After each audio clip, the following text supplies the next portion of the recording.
In Roman times, little was known about the Vikings. The wild land beyond the Rhine was explored by spies in some detail, but there were no konungs and jarls in Scandinavia. Where did the legendary Vikings come from? Let's try to understand. Europe at the time of the Roman Republic balanced the civilized south and the wild north. For the first time, the Romans learned that in the ice accumulates a new barbarian seed before our era, when from Denmark to Gaul came Teutonic. Soon from southern Scandinavia to the Balkans swarmed hordes of Goths, and then the civilized world realized that the north is dangerous. After the exodus of the Goths, the primitive tribes of Danes, Swedes, and Norwegians strengthened in the liberated arena of Scandinavia. Similar in lifestyle, the three Scandinavian peoples absorbed the others and evolved rapidly, adopting Roman advances through trade exchange. Tribes began to form clans of chiefs, jarls, and a perpetual war for people and resources began between the clans of Scandinavia. Unlike civilized Europe, where first Roman gods and then Christian gods set limits to human violence, in Scandinavia lawlessness reigned, and violence became the basis of life and faith. Everyone fought and killed. Men, women, children, and the elderly. Clans of strong jarls slaughtered the weak.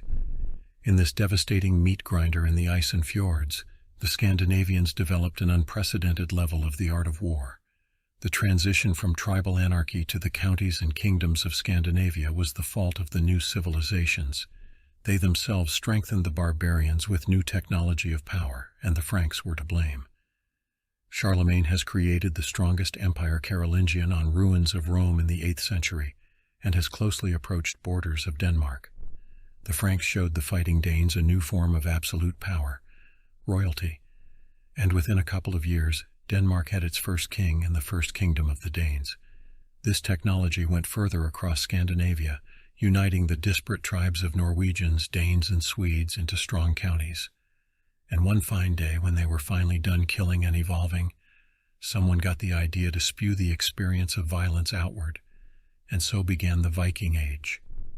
Drakkars carrying Vikings first appeared off the coast of England, and from then on the territory of invasions grew along with the number of marauders. Initially, gangs were formed from clans, where everyone is connected by blood ties, and the Viking training was built from infancy on a brutal life of suffering and the desire to die bravely to exchange poverty for the meat tables of the warrior paradise of Valhalla. This explains the success of the Viking attacks on the English and Frankish kingdoms. For Christians, death on the battlefield was not the meaning of life, and the warriors around them were not brothers and sisters. But in the 11th century, things change. In Norway, Denmark, and Sweden, Christianity comes with its commandments of peace and love. Kings appear. They want to unite the independent jarls under their rule and move from robbery to the development of their country. The defeated Viking clans fled to Iceland and other islands, trying to lead a settled life in the new colonies. And in civilized Europe, the Frankish and English kingdoms grew stronger. They learned to fight the Vikings and built defenses and castles against their attacks.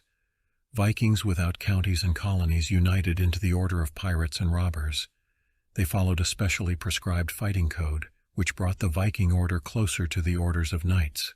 They would be called the Jomsvikings. With their reinforced invasion armies, the Jomsvikings would breach England's defenses one last time, and then the Viking Age would end. For about 600 years, the Scandinavian Vikings had been simmering in a cauldron of incessant violence. After wars in Scandinavia, konungs and jarls unleashed their fury on the Christian and Muslim kingdoms. Primitive tribes all around. Years of violence had elevated warfare to a cult and created the highest level of warfare. Now let's look at how the Vikings fought. In the harsh land of Denmark, Norway, and Sweden, riddled with narrow and long fjords, shallow and fast rivers, the Vikings developed a shipbuilding industry that was ideal for multiple attacks. Viking drakkars, small, skittish ships with shallow landings, slipped into every creek and crevice. At risk was any coast where water flowed, and it was impossible to defend against a sudden attack. Sudden invasion by large or small fleets, rapid movements across rivers, lakes, and seas were at the heart of Viking warfare.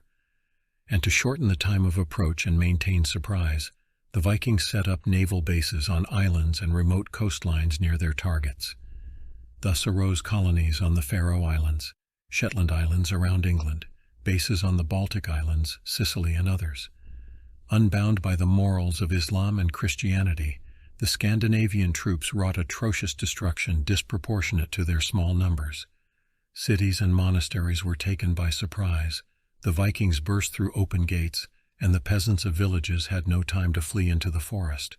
And life as one's own, and even more so, the life of strangers, had no value. Vikings were not a stranger to the most despicable ways for the sake of the goal. Infected the captives and let them go home, took hostages, asked with a white flag in the besieged city to take the dead, and captured it. They let set firebirds under the roofs of houses. The main element was shielded infantry armed with spears, axes, and swords. We can safely call the Vikings maritime infantry. The Scandinavians landed naval troops or fought directly on the water, linking drakkars into a huge floating battlefield.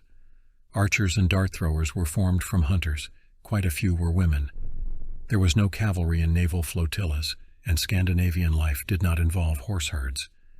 As a rule, the suddenness of attacks allowed marauders to capture horses, but they were used to quickly ride to the next target.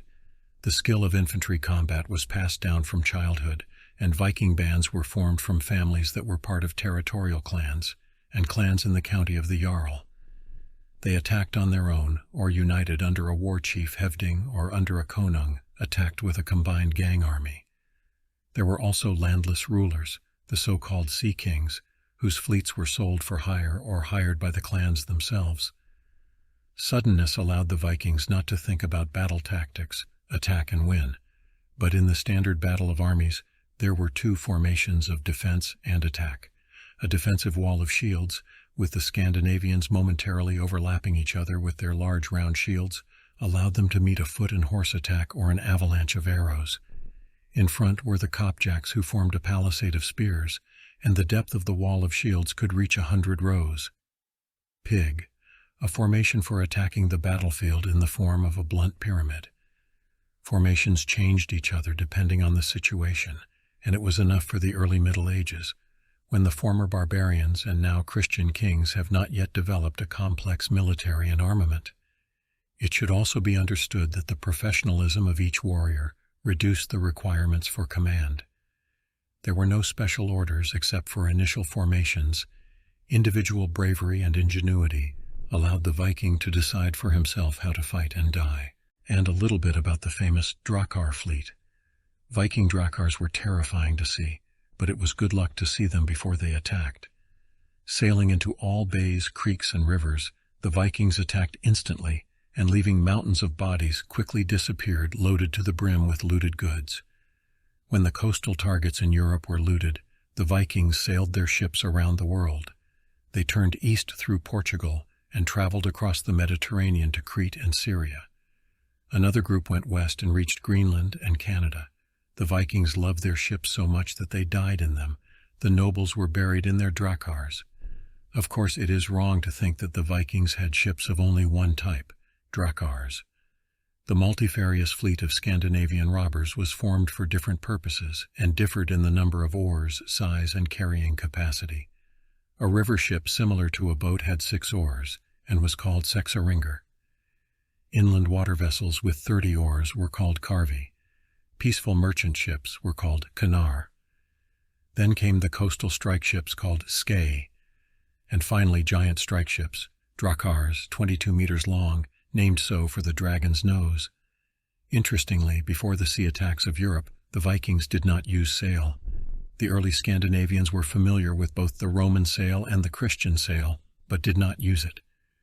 In the northern fjords, lakes, and rivers, oars were sufficient. It was not until the raids began that they began to put up sails to cross the seas and oceans. The shipyard, if you can call it a small shop, was handed down by inheritance. Ships were built without blueprints, and the entire assembly plan was in the head. Shipyard shipwrights were therefore highly prized by the jarls for obvious reasons. After all, a one-time ransom would be given for the bravest warrior, and a family of shipbuilders would bring money constantly like a deposit in a bank. A team of craftsmen worked at the shipyard, and the first task was to find good timber. The oak was used for the ship's spine and planking. Together they created an oak hull. The mast and oars were made of pine, and the other parts were combined from the two species. There was no waste. Even sawdust was used for smoking fish. In parallel, blacksmiths worked. They piled bags of nails and staples next to each other and used them to fasten wooden elements. By the 12th century, fleets of Normans were sailing between Viking colonies on 2 continents and many islands scattered over thousands of kilometers. Small and large Scandinavian squadrons sailed along the Dnieper from the Varangians to the Greeks, sailed to Iran along the Bulgar Volga and the Caspian Sea, across the Baltic Sea, the Mediterranean Sea, and the ocean to Greenland and America. Vikings carried brigands, families of colonists, cattle, wood, and iron. They plundered, traded, landed, and explored. Brave mariners on drakkars sailed for up to 30 days without entering a port. Without knowing a compass, the Vikings followed the coast without losing sight of the land. And when they had to go into the ocean, they navigated by the stars, sea currents, birds, and even the color of the water. This was the culmination of maritime endeavor on the eve of the end of the Viking Age.